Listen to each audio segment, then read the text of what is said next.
Good morning, and thank you all for being here today. I want to start off by saying that we honor the sacredness and importance of this land and ancestors that once walked where we are standing today. The Anishinaabe, the Inainawak, Dene, Dakota, Inuit, Anishinaabe nations, and Red River Métis nations, who paved the way for what is now known as Manitoba, home to all treaty people. Welcome to Cereals Canada's Pilot Bakery. Have you ever examined a loaf of bread and wondered about its quality? Or have you ever wondered about the class of wheat that's required to make a high-quality loaf of bread?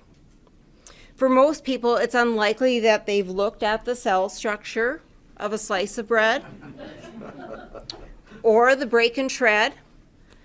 But at Cereals Canada, we test, analyze, and assess Canadian cereal quality every day. I'm proud to say that I'm one of the experts on our team. My name is Elaine Sapunik, and I'm the Vice President of Technical Services at Cereals Canada. And today I am joined by our CEO, Dean Dias, and from the Manitoba government, we're thrilled to welcome Premier Kinew, as well as Minister Jamie Moses and Minister Ron Kostyshyn. Premier, ministers, thank you for being here for today's exciting announcement. And I'd like to invite Premier Kinew to share why we have gathered here today. All right. Thanks so much for the good words. All right, well, thanks so much, Elaine. We're here to announce the province of Manitoba is investing $13 million in the new gate project so that Cereals Canada can support our ag industry, support jobs, and support our downtown.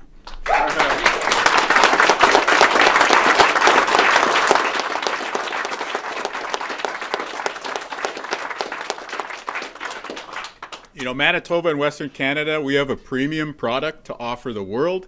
And at a time of trade uncertainty, we're going to help the project of diversification for Manitoba producers, for our exporters, for people across Western Canada. We heard about this project and we said, you know what, we need to get down there. We're going to bring a whole lot of bread. Because this thing is the best thing since sliced bread.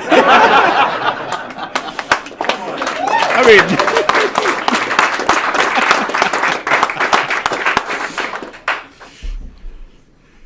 Trying to think of a pun for ramen noodles, but I'll get back to you. Everybody knows what's going on in the world right now. And for our ag producers, for our ag industry, for our exporters, we're seeing a trade war on two fronts. We have tariffs with the Trump administration. We have tariffs with the People's Republic of China. And we're looking for more places to do business. We're looking for more opportunity because agriculture is the backbone of our Western Canadian economy and our Manitoba economy. And this gate project, this is an amazing opportunity for us to do a ton of heavy lifting to bring our goods to market. Manitoba grain, cereals across Western Canada have an amazing international reputation. And this project is going to bring clients, future clients, potential clients from around the world into Winnipeg's downtown. They'll be in facilities just like this to learn how they can use our ag products to make their bread, their granola bars, their ramen, and so many other products. So this is really about showcasing our ag industry at a time when Canada absolutely needs to diversify our trading partners. This is a good long-term investment in ensuring the backbone of our Western Canadian economy, our Manitoba economy, is going to stay strong. At the same time, when we talk about making sure that not just the staff and the great people here with Cereals Canada who bring this organization to life are going to stay in downtown Winnipeg, we're talking about bringing international clients here who are going to be purchasing hundreds of nights of hotel rooms. They're going to be going to Jet games and concerts. They're going to be buying meals at restaurants. And we're going to be talking about a whole lot of activity in Winnipeg's downtown.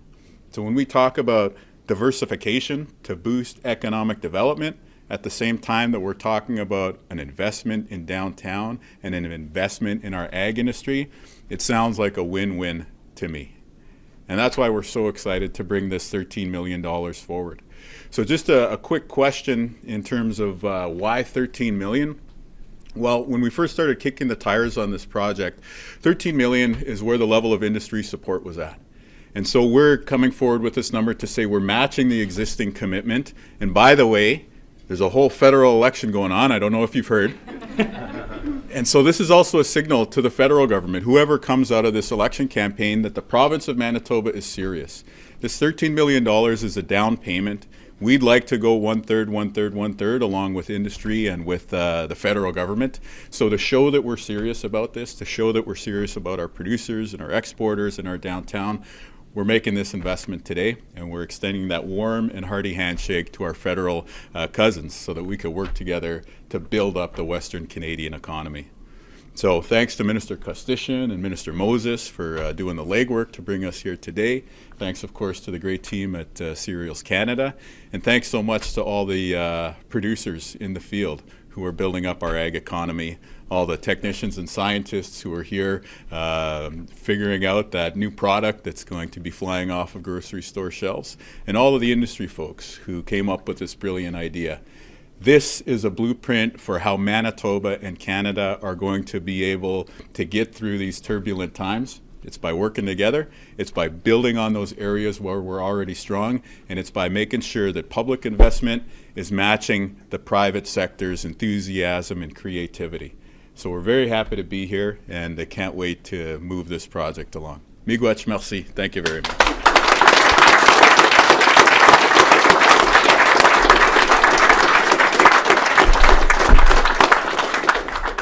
It's the first time I've had to juggle like baked goods under the podium. So good stuff. For sure. Well, thanks again. Thank you, Premier Kinew, for the support. It's phenomenal.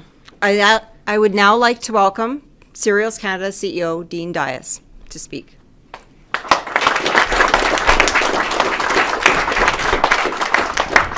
This is so exciting, so exciting. Thank you, Premier Kinew, Minister Moses and Minister Kostyshyn for this investment in the Global Agriculture Technology Exchange, or GATE.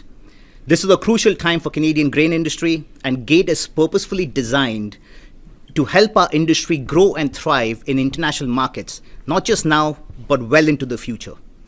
In 2024-2025, Canada is expected to export close to 26.2 million tons of wheat to 80 different countries.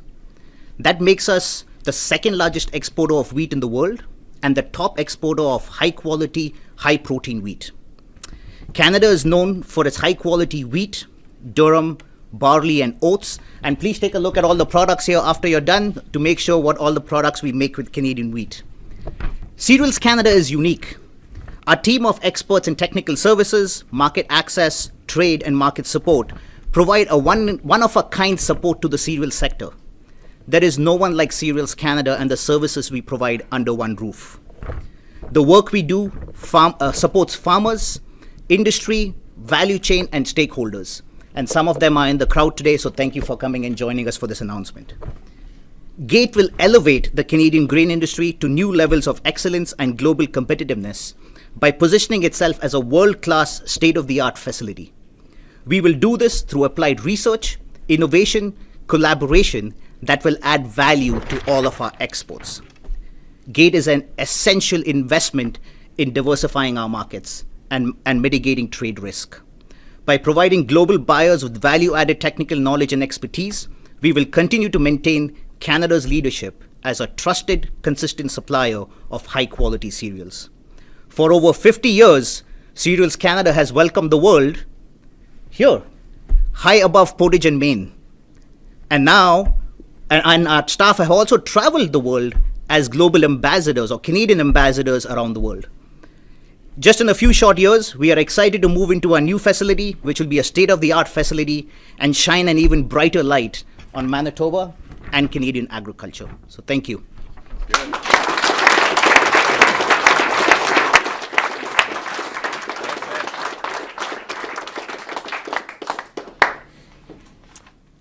Thanks, Dean. I'd now like to invite Corey Peters from Herbsigwil Farm in Randolph, Manitoba, to speak about what this investment means for farmers like himself. Corey?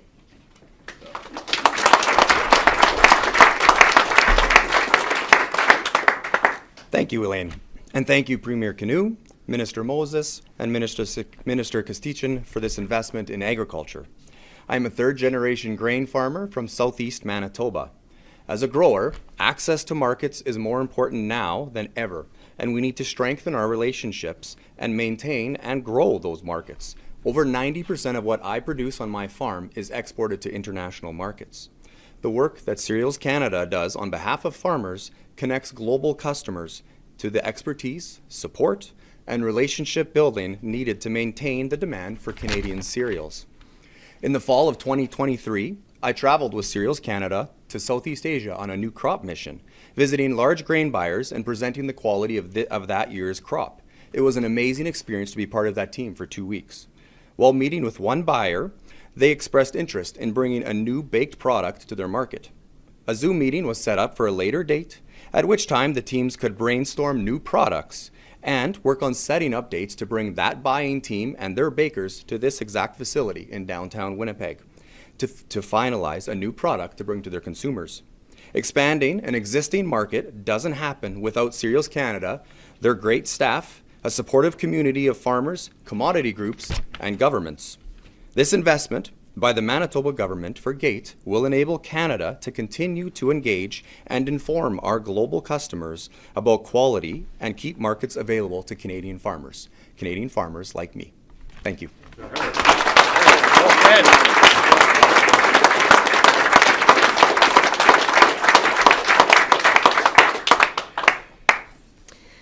Thank you, Corey, and thank you to everyone for joining us here today. As Corey said, GATE will help us to continue our customer relationships and foster a deeper appreciation for Canadian cereals. At a time when trade is on everyone's mind, we know that leveraging our technical facilities and facilitating open dialogue with international customers helps reinforce Canadian cereals' unique value proposition, which will help keep our sector strong. We're happy to take any media questions now. Mr. Dias, there's 13 million here from the province. What's the total capital cost and where's the rest of the money coming from? So Please should I be answering? Yeah. And you can look at the cameras, not me. So the total cost of the project is about $102 million, and that includes the development cost, the land cost, the fit up and equipment. That also includes soft costs like architectural designs and all of those things. We are at the initial stage of fundraising right now. Our capital campaign cabinet is here as well, which will be helping us raise those funds. Farmers nationally have united and provided their support. So farmers from Alberta, Saskatchewan, Manitoba, Ontario, and Quebec have come together and together have raised $13.5 million. Cereals Canada has put in our own reserve fund of $5 million towards the project, and now this $13 million will get us on our way to where we need to go. But we are still a long way from there, but we are working on it. And when it's done, how many people will it employ in FTEs ballpark, and what ballpark would be the annual operating cost? So the good way to look at this is Cereals Canada is not looking at a space just for Cereals Canada. This is a vision and a bold vision to bring ag groups together, to which have the same goals and mentality to kind of expand our markets around the world. So overall, Cereals Canada has 32 staff members now, and we will continue to build that with other organizations that are coming into the facility. So we're approximating about 80 80 full-time jobs that will be part of this facility at that point. And where precisely will it go? Well, we have identified a piece of land, but nothing has been agreed to, and agreements haven't been signed. So we can't mention that, but it'll be in downtown Winnipeg. The exchange? In this area, yes. And just one question about products, and forgive me for this being slightly off topic. It's always been a little mystifying. Manitoba semolina goes to Italy, gets made into a premium product, then it comes back here, we're buying premium Italian pasta here. What can be done, or what what, if anything, are you working on actually selling the same product here, made here?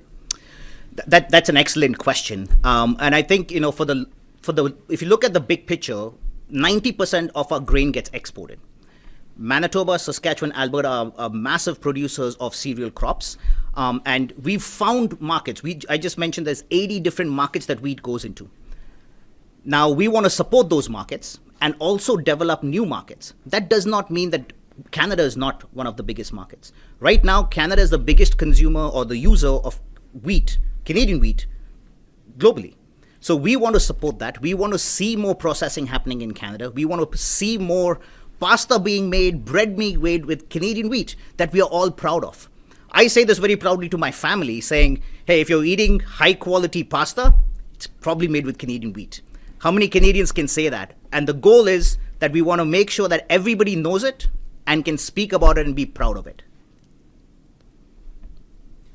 There's been some criticism I've heard about just building a new facility in general. Why would you say that this is needed and why now? So this need is not new. We have been discussing this facility for over 18 years at this point. Right now, we know that this facility that we are in does not meet the current requirements of Cereals Canada and the future requirements of where we want to be. So the board has had multiple conversations. We've evaluated what we need, and the goal was, instead of having a space that we are just trying to fill in with equipment, which is specialized, by the way, it is needed to have a purpose-built building with equipment that can take us in the long run. It's a long-term vision. It's not about today and tomorrow. It's about where we want to be 50 years from now. Mr. Premier, I'm wondering how the present war situation with China and the United States affected your funding decision. Have you increased the amount you're willing to underwrite this project because of this present situation? I think what we're seeing with the tariffs on two fronts right now, from the PRC and from the Trump administration, it just underlines why this project is so valuable to Western Canada, to the whole country really, and to our province of Manitoba. We were a big believer right from, I think, the early days of hearing this, and it was more just a matter of us doing the due diligence and going through our process of approving our initial contribution. And again, this $13 million, this is a down payment. You're talking about basically $100 million project. If all goes well, we're going to be there for a third of this. We're putting the down payment down today to catalyze the rest of the private investment, which is very close, and hopefully to get the feds to the table to be a partner on that remaining one-third. But when we're talking about why does this project make sense, well, we're diversifying our business partners at a time where we're looking beyond the U.S. and China towards South Korea and Japan and the EU and Brazil and so many other places around the world. And the thing that we need to keep an eye on here as Canadians is we're going up against Australia and America, and they have these really strong offers when they're hosting international clients. So we as Canada, we have to put our best foot forward. So to have an ag campus in downtown Winnipeg, it's going to be a state-of-the-art facility that has the high-tech machinery to show these big buyers how to use our premium ag products from here in Canada. This is how we put our best foot forward. This is how we close the deal and bring more business and more money and more jobs to our great country. We've got the best producers. We've got the best products. We need to do the best job of marketing ourselves internationally, especially when we see what's happening with Trump and China. What have you heard from the federal parties in this election so far about this? Has there been any specific? Well, Minister Kostyshyn, I think, has been doing a great job of making the case for this project. Certainly, I'm a big supporter of it as well. And what I would say is that I've made the case really strongly to all of the party leaders that ag is the backbone of our economy, and at the same time that we need to have engagement with the PRC and the Trump administration to find a path forward on those tariffs. We also need to boost our ag industry here. We need to provide hope to producers and exporters who are dealing with uncertainty, and to make an investment like this is one way that we can provide reassurance that we're putting a long-term bet on the excellent work that our producers and exporters do. Can you please answer the first writer's question? Wait. Ça va me prendre une minute pour se souvenir ce qu'il a demandé, mais ce qu'on voit maintenant tout partout dans le monde avec les tarifs douaniers, c'est que le Manitoba doit travailler très fort pour appuyer nos fermes et puis tout ce qui travaille dans les métiers et les usines dans notre province. C'est-à-dire, nous sommes dans une compétition avec des autres pays qui travaillent très fort pour appuyer leurs fermiers. Alors chez nous, nous avons besoin des investissements comme celui-ci pour promouvoir nos fermiers, les secteurs agriculturels et puis surtout pour appuyer notre économie ici dans l'Ouest et dans le Manitoba. Is there a plan if federal funding doesn't come through or private sector investment isn't what you expect it to be? Yeah, I'm always an optimist, and so I assume that everything's going to work out perfectly. And whoever wins the federal election is going to be a huge supporter of ag in Western Canada, and everything's going to go great. And I'm not willing to abandon that presupposition on day one. So.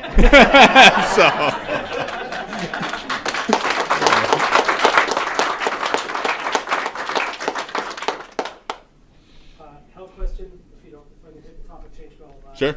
So, just another story in the wire about the need for Canada to move quickly to snap up some of these American doctors thinking of leaving. So, colleague Pratt is asking what the province is doing to reduce barriers to ramp up recruitment to bring U.S. medical professionals. Yeah, we've been working on making sure that internationally trained doctors, including those from the States, can come work in Manitoba more quickly since day one.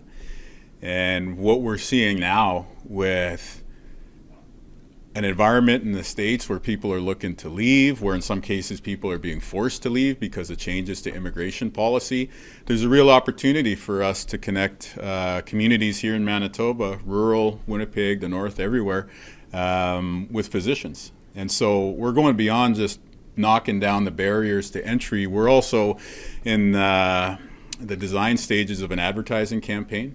We've already been engaging with some physicians. I believe there was about half a dozen that our retention and recruitment office was working with just last week in terms of bringing them here to Manitoba. When we're talking about 6 new docs, that's enough to make a difference for half a dozen communities here in Manitoba. But we should recognize that that's only the first step.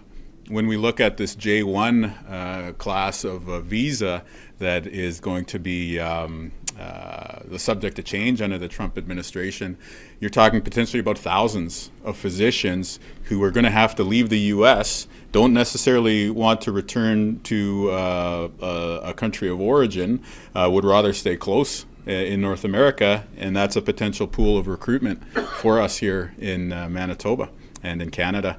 So it's going to be an all of the above approach. It's making sure that those barriers to entry are low, that we can get people into the workforce quickly, but also putting our best foot forward, putting some advertising money, and just getting the word out that Manitoba is a great place to work.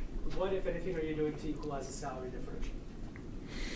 Well, we are making huge investments in healthcare here in Manitoba, and the docs do a great job of negotiating for themselves here in Manitoba, and so probably most of my commentary will be left for the negotiating table, so that what I say at a podium at a press conference doesn't get brought back in that setting.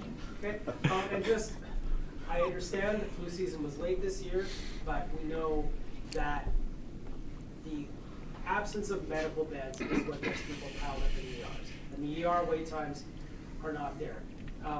You guys keep messaging patient flow. It's the same talking point we heard from former health ministers Cameron Friesen and Heather Stephenson and Andre Gordon, and from your current health minister. It almost suggests that patients are still making the wrong choice whether they should be going to one place or another. The reality is the medicine beds still aren't staffed up to where I'm sure you would like them to be. So what is the province doing to make sure that the actual medicine beds and other places inside the hospital are staffed up so people aren't stuck in the emergency wards, thereby creating the wait times that are getting reported as a statistic on their own? So everything in healthcare starts with people. right? It starts with the people who show up at an urgent care or an ER to get service, but it's also about the people who staff the beds. So we've added more than 1,200 frontline staff since last year's budget to be able to open more beds in hospitals. Up to now, we've added a few hundred additional beds. There's other moves that need to take place in terms of personal care homes, beds for people who do not have housing but are ready to be discharged. That's an alternative level of care bed. And then community supports like home care, so that people can be released and live independently rather than staying in a hospital for an unnecessarily long period, which is also not only going to create issues with the flow you're talking about, but it's also going to make them unhappy when they're staying there longer than necessary. So the staffing pieces are in place. In the next few weeks, we're going to make an announcement of our ER strategy, which has been designed by what I'm calling the Avengers of Healthcare in Manitoba. So we basically just got the best of the physicians and healthcare experts here in the province to come up with a plan to improve ER waits. They've identified about a half a dozen steps that are primarily about deploying staff resources to make sure that more beds can be open and more community supports can be delivered. And so you'll see that presented to you with a bow wrapped around it in the next few weeks. But at the end of the day, the health minister, the Department of Health, all the heads of the regional health authorities and shared health, they understand that we have to produce better outcomes for patients when you show up at a hospital or when you show up at an emergency room. So these things take time. Nothing moves as fast as I would like it to. But in order for us to make the changes in healthcare stick for the long term, we had to address the staffing first. And then we had to address some of the structural pieces, and then now we're in the position to sort of take the covers off the ER strategy that'll unite all of those different investments. Go ahead, please. What do you make of a PC proposal to have O Canada sung every day the legislature sits? I think it's being dealt with at the legislature right now. The only thing I'd say is our kids sing O Canada every day. Sounds all right to me. 8 days ago, you said you'd have something to say about hydro this week? Well, it turns out you're going to have to wait a couple more days, but I'm thinking Monday might be a pretty exciting day to be reporting on the hydro file. Cool, what are you going to say? I'm going to say something really cool about Manitoba Hydro, I guess.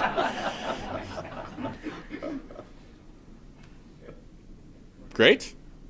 Well, congrats everybody here at Cereals Canada, all the producers and the partners who are going to stand up this great facility. Look forward to working together. Thanks again.